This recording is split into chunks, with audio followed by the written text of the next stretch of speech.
Indian post payment bank customer care number ಬೇಕಾ? So ಹಾಗಿದ್ರೆ complete ಆಗಿ ಈ ವಿಡಿಯೋ ನೋಡಿ. ಸೊ ವಿಡಿಯೋನ ಎಲ್ಲಿ ಸ್ಕಿಪ್ ಮಾಡೋಕೆ ಹೋಗಬೇಡಿ, ಯಾಕೆಂದರೆ ಕಸ್ಟಮರ್ ಕೇರ್ ನಂಬರು ವರ್ಷದಿಂದ ವರ್ಷಕ್ಕೆ ಚೇಂಜ್ ಆಗ್ತಾ ಹೋಗುತ್ತೆ. ಓಕೆನಾ? Indian post customer care number ಅಂದರೆ ನೀವು ಪೋಸ್ಟ್ ಆಫೀಸಲ್ಲಿ ಬ್ಯಾಂಕ್ ಅಕೌಂಟನ್ನು ತೆರೆದಿರ್ತೀರಲ್ವ, ಸೊ ಆ ಒಂದು customer care number. Okay, so ನೀವು ಜಸ್ಟ್ ನಿಮಗೆ ಕಾಣ್ತಾ ಇರ್ಬೋದು ಕಸ್ಟಮರ್ ಕೇರ್ ನಂಬರ್ ಈ ರೀತಿಯಾಗಿರುತ್ತೆ. Indian post payment bank call as 155-299. So 155-299. So ಮುಂದೆ ನಿಮಗೆ ಕಾಣ್ತಾ ಇರೋದು 033-2202-9000. ಸೊ ಈ over all throughout India customer care number, Indian post payment bank customer care number. Toll free number ನಿಮಗೆ ಹೇಳ್ತಾ ಹೋಗ್ತೀನಿ.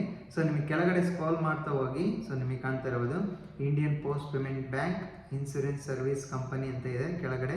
ಸೊ ಅದೇ ರೀತಿ ಸ್ಕ್ರಾಲ್ ಮಾಡ್ತಾ ಹೋದರೆ, so what is the number for ಅಂದರೆ ಕಸ್ಟಮರ್ ಟೋಲ್ ಫ್ರೀ ನಂಬರ್ ಇದಾಗಿದೆ ನೋಡಿ. ನಿಮಗೆ ಕಾಣ್ತಿರೋದು 1800-8899-860. ಸೊ ಈ ಒಂದು ನಂಬರ್ ಇಂಡಿಯನ್ ಪೋಸ್ಟ್ ಪೇಮೆಂಟ್ ಬ್ಯಾಂಕ್ನ toll free number. Okay, overview of the IPPB customer care number ಅಂತ.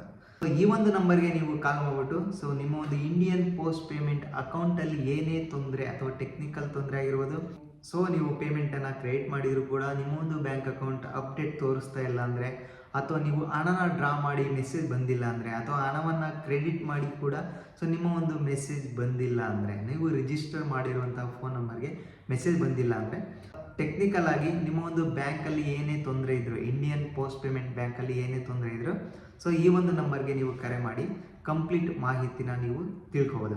ಸೊ ಈ ಒಂದು ವಿಡಿಯೋ ನಿಮಗೆ ಹೆಲ್ಪ್ಫುಲ್ ಆಗಿದೆ ಅಂತ ಅಂದ್ಕೊತೀನಿ. ಸೊ ಹೆಲ್ಪ್ಫುಲ್ ಆಗಿದ್ರೆ ಒಂದು ಲೈಕ್ ಮಾಡಿ. ಸೊ ಯಾರಾದರೂ ಹೊಸ್ತಾ ನೋಡ್ತಾ ಇದ್ರೆ ಆ್ಯಸ್ ಯೂಶುವಲ್ ಸಬ್ಸ್ಕ್ರೈಬ್ ಮಾಡೋದನ್ನ ಮರಿಬೇಡಿ.